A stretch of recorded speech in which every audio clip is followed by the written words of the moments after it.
How to update your email address on H&R Block account. Let's get started. Make sure you have already logged into your account. You will land to this kind of interface. Now at the bottom left corner, you'll see the option of account. Click on it. With that, you will land to this kind of page. Now over here, you'll see the option of security settings. Click on it. Now click on this option, update email. Now over here, you're gonna find your email address. Click on this pen kind of icon. Now type in new email address for your account and click on save. Now type in your password to confirm this activity. Now you will be receiving verification code in the email address that you have just entered, so go and check. So here you can see that I have received the code.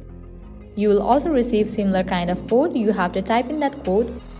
Once you do that, your email address will be updated. So this is how you can easily update your email address on H&R Block account. At the end, if you guys find this video helpful, don't forget to like, share and subscribe. Thank you.